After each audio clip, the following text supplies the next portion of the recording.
Hi, Rachel. It's a lovely afternoon, so I decided to film outside. Congratulations on completing your challenge. I was kind of imagining something a little bit more cohesive, but I'll try and put something together to show you what I meant. Anyway, I think you did a good job. You definitely had a diverse and well thought out series of stories that you were drawing from. I have been saying for a while that I wanted to talk about Amusing Ourselves to Death, this book that I read. Anyone who reads my newspaper column read this week about my ideas of watching versus doing.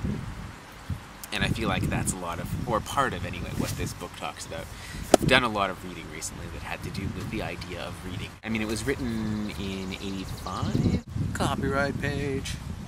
Yeah, 1985. So the book was written and based around the idea that the way our society thinks about things and discusses things, from politics to education, has been turning more and more to the realm of entertainment rather than critical discourse.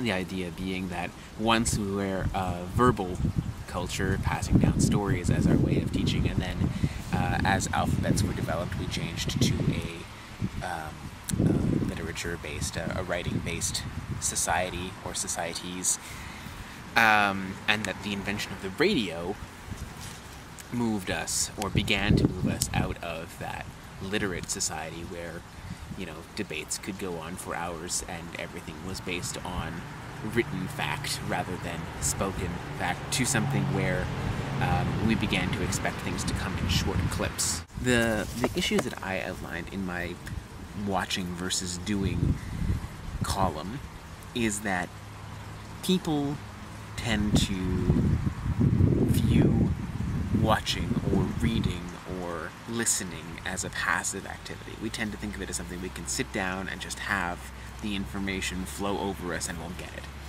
But I really think that we need to be more active listeners. We need to be more active watchers, and we need to be more active readers. Not just letting the information flow into us, but thinking about what it is that we're looking at, or what we're reading, or what we're hearing critically.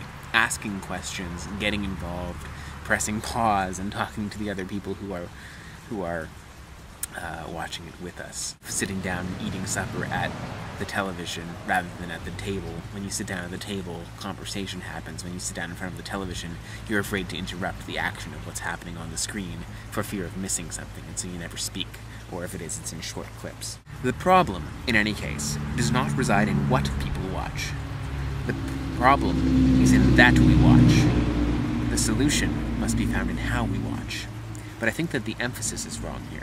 I think that the problem isn't that we watch. We don't do. We don't engage.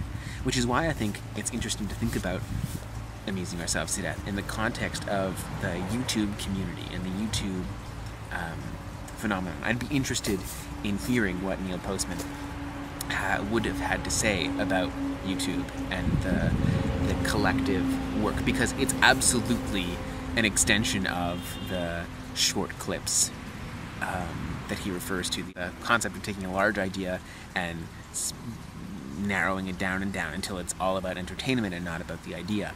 But at the same time, there's a lot of collaboration and a lot of thought and a lot of working together that's also coming out of this, so I wonder if it fits in or if it doesn't. Media literacy has become a much bigger part of things than it would have been in 1985, and reading the internet and reading the various different forms of things. I think that it's really important. He talks about how Sesame Street is his big example of how education is being turned into entertainment, into short clips, being based on how advertisements look. And I think that that is definitely true, but I also think that we need to think about how to teach students to look at advertisements critically. We need to look at learning how to read everything around us and see the intentional thought, the planning, the purpose that goes into everything to make sure that we understand not just what we're being told, but how we're being told it. I really feel like it should be part of everything. We should be looking in everything at how that information is being presented. Like, not just reading the facts that are in the history book, but looking at why are those facts in the history book and not other ones. Think about how everything fits together and who's fitting it all together. We need to be engaged versus entertained. I'm not saying that it's bad to be entertained, but I think that we need to think about what's entertaining us and why. We need to demythologize media. Be aware of the degree to which participation changes what is happening in front of you and what's happening in your mind. Being engaged with what you do changes your understanding of what it is you do. Which brings me to the question of, why are we doing this? Why are we vlogging? What is our goal? What is our intention in doing this? And those of you who are watching, I've seen a lot of YouTube accounts get created recently, which I think is kind of cool, amongst people that we know. And I encourage you, watchers, to engage, to create, not just to watch, but to do. Let's make this something that is happening and not just something that is being seen. Have a good week.